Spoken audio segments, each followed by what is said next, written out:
because he'll cut you off. That's when you take charge.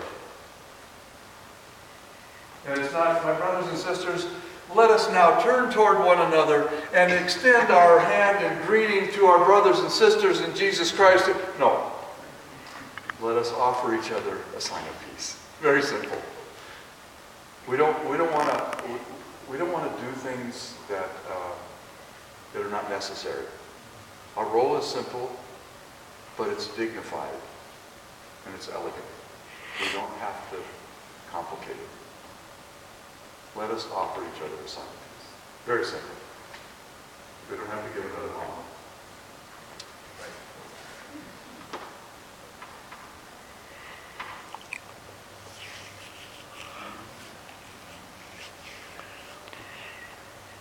Oh, yeah.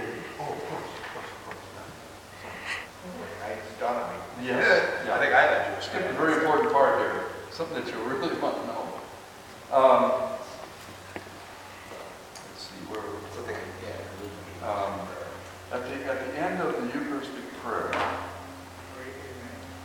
remember our brothers and sisters who have gone to their rest in the hope of rising again. And you've heard this 1,000 times. But you heard it a little differently today. Bring them and all the departed into the light of your presence. Now most of the Eucharistic prayers end in something similar to this.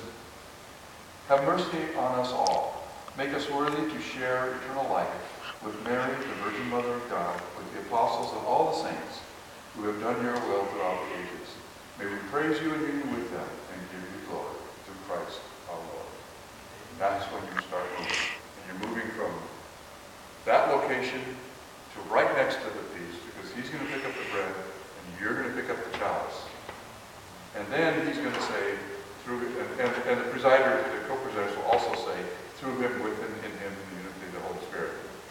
Now, your key to this, if you have to stand any distance away from the presider, your key to this is the name Mary. In 3 of the 4 Eucharistic prayers, Mary is named. The other one you got is used the least often, but you've got to be aware of when this time comes. Because very often you've got to be moving before this prayer ends in order to get there in time. Because he will immediately pick up the bread. And you have to immediately pick up the chalice. Some priests pick up the chalice and hand it to you. Others pick up the bread and you've got to reach in and get the chalice yourself. The best way to hold that is wherever, let's say that the bread is in a bowl, okay? This is a bowl. Best thing to do is hold the chalice up at an angle next to the bowl about, the bowl should hit the chalice about halfway. So this is the cup of the chalice, this is the base of the chalice, this is the bowl. Hold the chalice up. I usually hold it up with 2 hands because it just looks more, yeah, it looks more formal, more respectful. Yeah. And the chalice. The chalice of the cathedral, you definitely have to do with 2 hands. Because I think it is. A lot of times it'll work out. It will. Many times, but you know your vessels better than we do. If the hands all line up, generally it'll all be at the right place.